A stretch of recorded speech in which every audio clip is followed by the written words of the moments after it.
दोस्तों, क्या आप जानते हैं कि स्त्रियां आप सभी से कब तक और कितना प्रेम करती है या कितनी उम्र तक अपने पतियों से प्रेम करती हैं? दोस्तों, आप सभी ने कहीं न कहीं देखा होगा कि लोग अपनी बेटी का विवाह किसी धनवान के घर में ही करते हैं। वह यही सोचते हैं कि मेरी बेटी जब उस धनवान के घर जाएगी तो अपना एक सुखी जीवन व्यतीत करेगी। परंतु दोस्तों, कुछ नहीं कहा जा सकता कि उसकी बेटी एक सुखी जीवन व्यतीत करेगी या दुखी जीवन व्यतीत करेगी। दोस्तों, आप सभी जानते हैं कि आज कलयुग के समय में लोग इतने आधुनिक हो चुके हैं कि वह अपनी मर्यादाओं को भी भूल चुके हैं और जाने अनजाने में किसी न किसी से प्रेम कर बैठते हैं। और दोनों के बीच प्रेम हो जाने के बाद किसी कारणवश यह संभव नहीं होता कि उन दोनों का विवाह हो जाए। फिर दोनों प्रेम के वशीभूत होकर अपने घर परिवार को छोड़कर भाग जाते हैं और विवाह कर कहीं पर बसेरा कर लेते हैं। आज कलयुग के समय में ऐसी चर्चाएं हर जगह सुनने को मिल जाती है। आज हम जानेंगे कि कौन सी स्त्रियां अपने पति को मरते दम तक प्रेम करती हैं और कौन सी स्त्रियां अपने पति के होते हुए भी पराये पुरुषों को आकर्षित करती रहती हैं और अपने पति से दिखावे मात्र के लिए प्रेम करती हैं। एक बार की बात है कि एक बड़े ही सिद्ध महात्मा एक घने जंगल में बैठे हुए तपस्या कर रहे थे। उनकी तपस्या में किसी प्रकार का कोई विघ्न ना पड़े, इसीलिए उन्होंने उस स्थान को चुना था। दोस्तों, उधर क्या होता है कि देवलोक से गंधर्व अपनी पत्नी के साथ संयोग से उसी जंगल में घूमने के लिए आ गए। वह दोनों इस बात से बिल्कुल बेखबर थे कि यहाँ पर कोई महात्मा बैठा हुआ तपस्या कर रहा है। उन दोनों ने कुछ ऐसे कृत्य किए जिससे महात्मा की तपस्या में विघ्न पैदा हो गया और उन्होंने क्रोध में आकर के उन गंधर्व पति पत्नी को श्राप दे दिया कि तुम इसी समय हिरण और हिरणी हो जाओ। उन महात्मा जी का तप इतना प्रभावशाली था कि उनके कहते ही वह दोनों गंधर्व पति पत्नी हिरण और हिरणी में परिवर्तित हो गए। वह दोनों अक्सर बैठकर आपस में बातें किया करते थे। एक दिन हिरण ने हिरणी से पूछा कि कलयुग की स्त्रियां अपने पति से कब तक प्रेम करती हैं और कितना प्रेम करती है? हिरण ने कहा कि इसके लिए मैं तुम्हें एक कहानी सुनाता हूं। इस कहानी को ध्यान से सुनना और इसी कहानी में तुम्हारे प्रश्न का उत्तर छिपा है। हिरण कहने लगा कि एक बार की बात है कि भारत देश में एक अत्यंत सुंदर नगरी थी। उस नगरी में एक बहुत बड़ा घना जंगल था। उस जंगल में ना तो कोई आता था और ना कोई जाता था। उस नगरी में एक राजा राज्य करता था जिसका नाम था धर्मवीर, और उस राजा की उम्र लगभग 45 साल की हो चुकी थी और उस राजा की अभी तक शादी नहीं हुई थी क्योंकि आज तक उसे कोई भी स्त्री पसंद नहीं आई थी। उस राज्य में एक घना जंगल था। राजा धर्मवीर घोड़े पर उस जंगल के लिए निकल पड़ता है। जब वह राजा उस जंगल में प्रवेश करने ही वाला था कि तभी उस जंगल के किनारे उसे एक कुटिया दिखाई देती है। तब वह राजा धर्मवीर अपने मन में विचार करता है कि मैंने सुना था इस जंगल में ना तो कोई आता है और ना कोई जाता है, तो यहाँ पर यह कुटिया कैसे बनी है? तभी राजा धर्मवीर उस कुटिया को बड़े ध्यान से देखने लगता है कि वहाँ पर उसे एक सुंदर स्त्री दिखाई देती है। वह स्त्री इतनी सुंदर थी कि राजा धर्मवीर उसे एक बार ही देखने पर उस पर मोहित हो गया और राजा दूर से ही उस स्त्री पर नजर रखे हुए था। और जब राजा धर्मवीर उस स्त्री के पास जाता है तो वह राजा देखता है कि वह तो एक वैश्या है जो बड़ी ही सुंदर थी। उस वैश्या का नाम था चंद्रमुखी। जैसा उसका नाम था वैसा उसका रूप भी था। एक ही नजर में राजा का दिल उसने जीत लिया था। दोस्तों, उस वैश्या को देखकर ऐसा लगता था कि मानो स्वर्ग से कोई अप्सरा आ गई हो। राजा धर्मवीर चंद्रमुखी को बड़े ही ध्यानपूर्वक देख रहा था और वह राजा उस वैश्या पर मोहित हो चुका था। फिर उसने चंद्रमुखी से विवाह करने का प्रस्ताव रख दिया। राजा धर्मवीर को पता था कि वह एक वैश्या थी, तब भी वह राजा उस वैश्या का दीवाना बन चुका था। राजा ने आज तक ऐसी सुंदर स्त्री नहीं देखी थी, इसलिए राजा ने आज तक विवाह नहीं किया था। जहां पर 45 साल की उम्र तक अन्य राजाओं की 3-4 रानियां बन जाती हैं। वहां पर राजा धर्मवीर ने अभी तक अपना विवाह नहीं किया था। फिर वह राजा उस वैश्या पर मोहित होकर कहता है कि हे देवी, मैं आपके बिना एक पल भी नहीं रह सकता हूं, इसलिए आप कृपा करके मुझसे विवाह कर लीजिए। और मुझे पूरी तरह से मालूम है कि आप एक वैश्या हैं। तब वह वैश्या कहती है कि हे महाराज, मैं एक वैश्या हूं, मैं किसी से भी प्रेम नहीं कर सकती, क्योंकि महाराज, वैश्या का कोई धर्म नहीं होता है। वह सिर्फ और सिर्फ धन से प्रेम करती है। वेश्याओं को जहां पर अधिक धन मिलेगा वहीं पर वैश्या जाएगी। महाराज, क्या आपको लगता है कि मैं आपसे विवाह करने के लायक हूं? हमारे जीवन में आपके जैसे हजारों लोग आते हैं और मेरे ऊपर लाखों मुद्राएं खर्च करते हैं। यह सुनकर राजा कहता है कि देवी, मैं आपके कहने का मतलब नहीं समझ पाया हूं कि आप क्या कहना चाहती हैं। हे देवी, कृपा करके आप मुझे विस्तार से बताइए। तभी वैश्या कहती है कि हे राजन, मैं अभी तक कुंवारी हूं, अभी तक मेरा विवाह नहीं हुआ है। फिर भी मैं एक विवाहित स्त्री की तरह अपना जीवन व्यतीत कर रही हूं, क्योंकि राजन, मेरे पास हर दिन नए नए पुरुष आते हैं और मेरे ऊपर हजारों मुद्राएं खर्च करके यहां से चले जाते हैं। राजन, मुझे वैश्या होने के कारण यह सब करना पड़ता है। तब वैश्या आगे कहती है कि महाराज, मेरा आपसे निवेदन है कि आप अपने राज्य को पुनः वापस चले जाए और आप मुझसे विवाह करने की इच्छा को त्याग दीजिए, क्योंकि आप इस देश के एक प्रसिद्ध और शक्तिशाली धर्मपरायण राजा हैं। वह आगे कहती है कि महाराज, अगर एक राजा किसी वैश्या से विवाह करेगा तो आपके इस राज्य में ना जाने आपका कितना अपमान होगा। हे महाराज, किसी राजा को एक तुच्छ वैश्या से विवाह करना शोभा नहीं देता है। राजन, न जाने कितनी राजकुमारियां आपको मुझसे भी सुंदर सुंदर मिल जाएंगी। आप उन राजकुमारियों के साथ विवाह करके अपना सुखी जीवन व्यतीत कर सकते हैं। हे राजन, अगर रही बात मुझसे शादी करने की, तो आप मुझे भूल जाइए और अपने राज्य में वापस लौट जाइए। राजा वैश्या की बात सुनकर के कहता है कि देवी, मैं आपके बारे में सब कुछ जानता हूं, फिर भी मैं आपकी सुंदरता पर मोहित हो चुका हूं। मैं किसी भी हालत में आपसे विवाह करना चाहता हूं। फिर उस राजा की जिद पर वैश्या ने कहा कि हे राजन, ठीक है, मैं आपसे विवाह करने के लिए तैयार हूं। मैं आपकी रानी अवश्य बनूंगी, लेकिन मेरी कुछ शर्त हैं, जिन शर्तों को आपको मंजूर करना होगा। अगर आप मेरी इन शर्तों को मंजूर कर लेते हैं तो मैं आपसे विवाह कर लूंगी और आपकी रानी बन जाऊंगी। वैश्या की बात सुनकर के राजा कहता है कि हे देवी, आप अपनी शर्त बताएं, मैं आपकी शर्त अवश्य मानूंगा। आगे वह कहती है कि महाराज, मेरे वृद्ध माता और पिता हैं, आपको इन्हें अपने राजमहल में ले जाना होगा और मेरे माता पिता की अच्छी तरह से देखभाल भी करनी होगी। और अगर मेरे माता पिता को कभी भी कोई तकलीफ होती है, परेशानी होती है, तो मैं आपके राजमहल को छोड़कर चली आऊंगी। और महाराज, मेरी दूसरी शर्त यह है कि आपके महल में रहकर के मैं जो भी करूंगी, आप मुझे रोकेंगे नहीं। जिस दिन आपने मेरे पर कोई पाबंदी लगाई, उसी दिन मैं आपके राजमहल को छोड़ करके इसी कुटिया में वापस चली आऊंगी।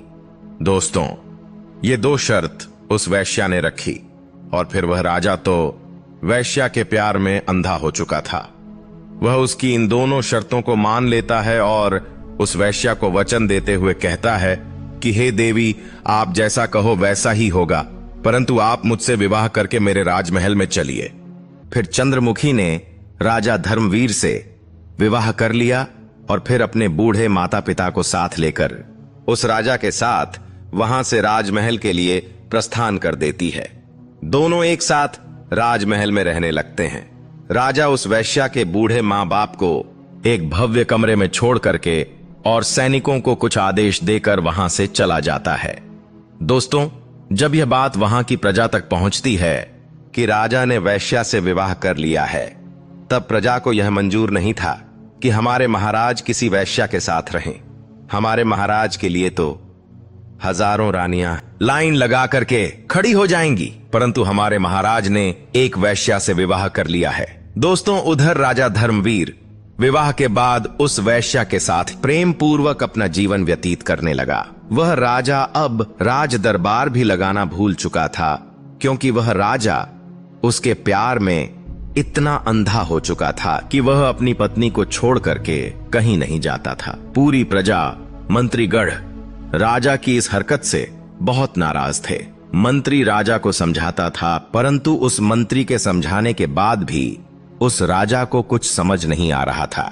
फिर कुछ मंत्रियों ने मिलकर के आपस में विचार विमर्श किया और अपने नगर में कुछ शातिर चोरों को बुला करके उन चोरों से कहा कि तुम्हें उस वैश्या के बूढ़े माता पिता की हत्या कर देनी होगी। इसके लिए मैं तुम्हें 5 लाख स्वर्ण मुद्राएं देता हूं। जब उन चोरों ने 5 लाख स्वर्ण मुद्राओं की बात सुनी तो वह चोर मंत्रियों से कहने लगे कि मंत्री जी, आपका काम हो जाएगा। आज रात मैं उस वैश्या के बूढ़े माता पिता की हत्या कर दूंगा। दोस्तों, जैसे ही आधी रात हुई और रात का तीसरा पहर चल रहा था, तभी उन चोरों ने छुपते छुपाते राजमहल में प्रवेश किया और जहां वह बूढ़े माता पिता थे वहां जाकर उन दोनों को मौत के घाट उतारने ही वाले थे कि तभी उनकी नजर खुल जाती है और जोर जोर से चिल्लाने लगते हैं। तभी उन चोर ने बिना किसी देरी के उन दोनों को मारकर वहां से भाग निकले। उस वैश्या ने अपने बूढ़े माता पिता की आवाज सुनी तो उसने महाराज से कहा, राजन, लगता है कि हमारे माता पिता पर कोई संकट है। चंद्रमुखी और राजा धर्मवीर उनके माता पिता के कमरे में जाते हैं तो वहां पर देखते हैं कि उनके माता और पिता की मौत हो चुकी थी। उस वैश्या ने राजा को कहा कि महाराज, अब मैं क्या करूं? तभी राजा धर्मवीर ने कहा कि देवी, मैं अपना वचन हार चुका हूं। मैंने आपको जो वचन दिया था, मैं आपकी उन शर्तों को पूरा नहीं कर पाया। धर्मवीर कहता है कि हे देवी, मैं तो आपकी शर्तें पूरी नहीं कर पाया हूं। अब आपके मन में जो आए आप वही करिए। चंद्रमुखी ने राजा से कहा कि राजा, आप ठीक कहते हैं। मैं अपने शर्त के अनुसार आपके राजमहल को छोड़ करके यहां से जा रही हूं। और फिर इसके बाद वह वैश्या राजा धर्मवीर के राजमहल को छोड़ करके अपनी कुटिया की तरफ निकल जाती है। फिर राजा चंद्रमुखी को जाता हुआ देख करके बड़ा चिंतित हुआ, परंतु अपनी शर्त के अनुसार कुछ भी नहीं कर सकता था। राजा धर्मवीर वैश्या चंद्रमुखी को जाते हुए देख रहा था और उसकी आंखों में आंसू आ चुके थे। फिर वह वैश्या राजमहल से निकल जाती है। फिर कुछ दिनों बाद राजा ने आज सभा लगाई और उस सभा में राजा बड़ी मायूसी के साथ उदास बैठा हुआ था। और जब सभा समाप्त हुई तब राजा वहां से चला आया। वह यही सोच रहा था कि अब तो मेरे जीवन में अंधेरा ही अंधेरा छा गया है। और वह कहता है कि मेरी सबसे कीमती चीज, मेरी जिंदगी मुझे छोड़ करके चली गई है।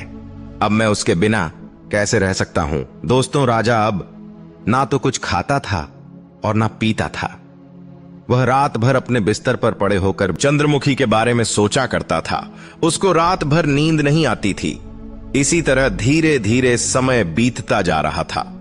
अब उस राजा को अपने आप को संभाला नहीं जा रहा था और एक दिन वह अपने घोड़े पर बैठकर उसी जंगल की तरफ चल देता है जहां पर वह वैश्या रहा करती थी।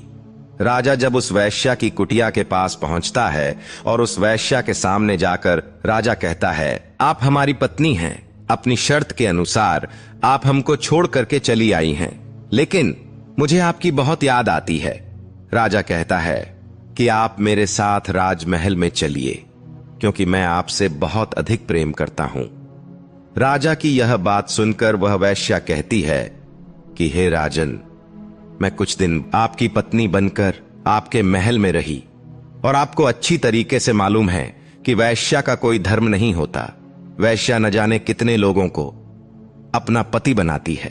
वैश्या की जिंदगी में हर रोज एक नया पुरुष आता है, क्योंकि वैश्या का यही मतलब होता है अपने शरीर को बेचना। वैश्या अपने शरीर को बेच करके अपना पेट पालती है। हे राजन, तुम्हारे जैसे न जाने कितने हवस के पुजारी मेरे द्वार पर आते हैं और मुझ पर हजारों मुद्राएं लुटाकर यहां से चले जाते हैं। हे राजन, मैं आपकी शर्त के अनुसार आपकी रानी बनकर रही, परंतु आप मेरी शर्तों को पूरा नहीं कर सके, इसीलिए मैं राजमहल को छोड़कर यहां चली आई। महाराज, अब आप जिद न करिए, आप यहां से वापस अपने महल को चले जाइए। अब मैं वापस उस महल में नहीं जा सकती। वैश्या की बात सुनकर के राजा कहता है कि हे देवी, मैं आपके बिना नहीं रह सकता हूं। वैश्या कहती है कि महाराज, आप हमारे प्रेम में बहुत ज्यादा पागल हैं। यह सब एक राजा को शोभा नहीं देता है, क्योंकि आप एक महान राजा हैं। महाराज, मैं आपको कुछ ज्ञान की बातें बताने वाली हूं, यह बात आप पूरे ध्यान से सुनिए। इसके बाद वह कहती है कि महाराज, यह 3 बातें आप अपने जीवन में उतार लेना। सबसे पहली बात है कि यह राजा को शोभा नहीं देता कि वैश्या से प्रेम करे और उसे अपनी पत्नी बनाए, क्योंकि वह राजा होता है और एक राजा किसी वैश्या के प्रेम में पागल हो जाए, उसे यह शोभा नहीं देता है। वैश्या तो अपने जीवन में पता नहीं कितने पाप कर देती है, वह न जाने कितने पुरुषों की हवस का शिकार बनती है। इसीलिए महाराज, आप हमारे प्रेम में अंधे ना बनो। वैश्या आगे कहती है कि महाराज, मेरी दूसरी बात यह है कि मैं एक वैश्या हूं, मेरा कोई धर्म नहीं है, लेकिन समाज की स्त्रियों का एक धर्म होता है, एक रीति रिवाज होता है। उन स्त्रियों के साथ आप विवाह करके धर्म का पालन कर सकते हैं। हे राजन, हमारे पौराणिक शास्त्र वेद कहते हैं कि जो समाज की स्त्रियां होती हैं, उनका धर्म होता है कि वह अपने पति के साथ में रहे, अपने पति की सेवा करें और उसे परमेश्वर मानकर उनकी हर बातों का पालन करें। समाज की स्त्रियों के लिए सबसे बड़ा देवता उनका पति होता है।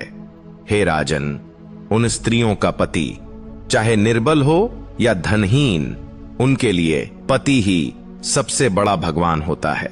ऐसी स्त्रियां अपने पति को किसी भी हालत में छोड़कर नहीं जा सकती और उन समाज की स्त्रियों का यही कर्तव्य होता है कि वह अपने पति की सेवा करें।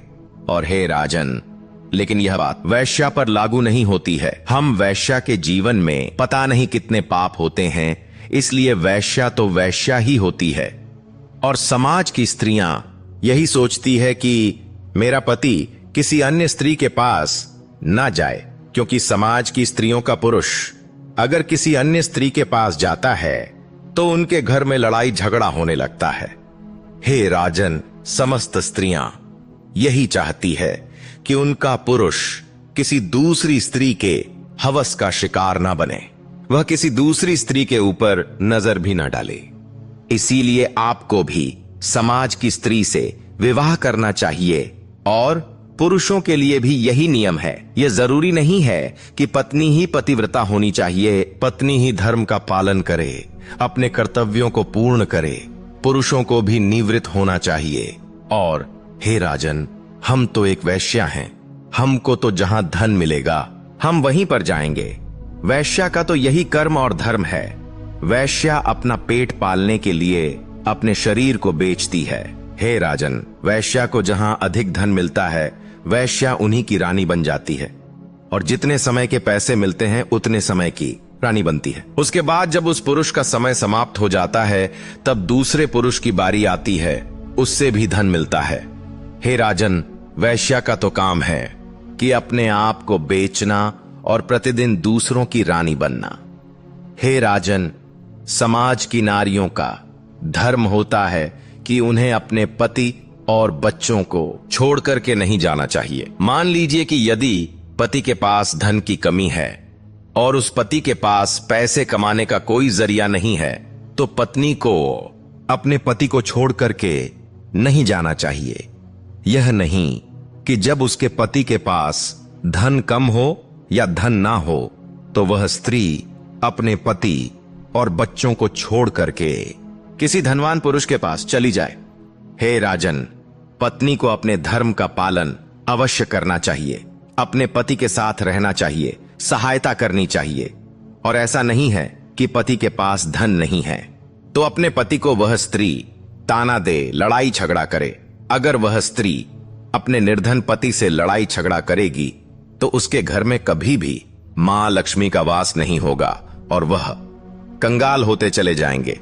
उनके घर में अगर मां लक्ष्मी आएगी तो घर में एक तरफ से वह आएगी और दूसरी तरफ से निकल जाएगी। जितना दुख हो, पत्नी को हमेशा अपने पति से प्रेम करना चाहिए और अपने पति को दिलासा देने के लिए पत्नी को हमेशा यही कहना चाहिए कि स्वामी, मैं आपके साथ हूं, आप परेशान मत होइए, भगवान की कृपा से सब कुछ ठीक हो जाएगा। और पत्नी को पति के प्रति हमेशा आकर्षित रहना चाहिए, हमेशा दोनों के बीच प्रेम बना रहना चाहिए। हे राजन, आज के समय में समस्त पति और पत्नी के बीच में छोटी छोटी बातों पर लड़ाई झगड़े होते रहते हैं, परंतु एक दूसरे के प्रति प्रेम बराबर रहता है। और इतना समझ जाइए कि अगर जब पति और पत्नी के बीच में जो लड़ाई होती है, वह बातें अगर आसपास के पड़ोसियों के पास पहुंचती है तो समझ जाइए कि पति और पत्नी दोनों एक साथ अब नहीं रह सकते। दोस्तों, स्त्रियों का यही धर्म होता है कि वह स्त्रियां अपने पति के साथ मिलजुल कर रहे और पत्नियों को हमेशा अपने पति की आज्ञा का पालन करना चाहिए। लेकिन जहां पर पति कोई गलत बात करता हो या आपसे गलत काम करवाता हो, वहां पर आप अपने पति का कहना ना माने। दोस्तों, आपने माता अनुसुईया की कथा सुनी होगी कि वह हमेशा अपने पति की खूब सेवा किया करती थी। माता अनुसुईया अपने पति के साथ जंगल में कुटिया बना करके उसी में अपने पति के साथ जीवन व्यतीत करती थी। वह अपने पतिव्रता धर्म का पालन किया करती थी। दोस्तों, माता अनुसुईया के पास धन नहीं था, वह बहुत गरीब थी। अगर यह सोचती कि हमारे पास धन नहीं है, मैं निर्धन हूं और मेरे पास एक धनवान पुरुष होना चाहिए, तो वह अपने पति को छोड़ देती। स्त्री के लिए सबसे बड़ा धन उसका पति होता है, लेकिन आज कलयुग के समय समस्त स्त्रियों को सबसे बड़ा धन रुपया, पैसा, धन दौलत, यही सब होता है और पति कुछ भी नहीं होता। दोस्तों, आपने देखा होगा कि अपने गांव में, अपने घर के पास पड़ोस में, अपने ही घर में देखा होगा कि धन के लिए कितना लड़ाई झगड़ा होता है। इसीलिए हे राजन, पत्नी को हमेशा धर्म का पालन करना चाहिए। फिर वह वैश्या कहती है कि हे राजन, आप वैश्या के चक्कर में ना पड़े, जो आप हमारे चक्कर में पड़े हुए हैं। आप हमारे प्रेम में अंधे हो चुके हैं और हमारे प्रेम में पागल बने जा रहे हैं। हे राजन, राजा को अपने बारे में कभी नहीं सोचना चाहिए। राजा को तो अपनी प्रजा के बारे में सोचना चाहिए। आप तो अपने बारे में सोचते हैं, अपनी प्रजा के बारे में आप कुछ नहीं सोच रहे हैं। इसीलिए राजन, आपको अपने राज्य में वापस लौट जाना चाहिए और अपनी प्रजा की देखभाल करना चाहिए और किसी राज्य की राजकुमारी से अपना विवाह कर लीजिए, जिससे आपकी प्रजा को रानी मिल जाए और वह आपसे खुश रह सके। राजा धर्मवीर वैश्या चंद्रमुखी की बात सुनकर के समझ जाता है और फिर वह राजा उस वैश्या से क्षमा मांगता है और कहता है कि हे देवी, आज आपने मेरी बंद आंखें खोल दी। मैं गलत रास्ते पर निकल पड़ा था, आपने मुझे सही रास्ता दिखाया है। और फिर वह राजा वापस लौट जाता है और वह एक सुंदर सी राजकुमारी से विवाह करके अपने राज्य में एक सुखी जीवन व्यतीत करने लगता है। दोस्तों, जब पति पत्नी के संबंध आपसी विश्वास, आदर और समझ पर आधारित हो, तो स्त्रियां अपने पति से जीवन भर प्रेम करती हैं। यदि रिश्तों में विश्वासघात, दुर्भावना और व्यवहार में कमी होती है तो प्रेम धीरे धीरे घटता जाता है। यदि पति अपनी पत्नी की भावनाओं और जरूरत को ध्यान में रखता है तो यह प्रेम निरंतर बढ़ता जाता है। दोस्तों, कई बार आपने ऐसा भी देखा होगा कि स्त्रियां अपने पति और परिवार के लिए अपनी इच्छाओं का त्याग कर देती हैं। यही बात स्त्रियों की प्रेम की गहराई को दर्शाता है। दोस्तों, अगर आप पति पत्नी एक दूसरे की भावनाओं की कदर करें और कठिन समय में एक दूसरे के साथ खड़े रहें, तो प्रेम अटूट और लंबे समय तक बना रहता है।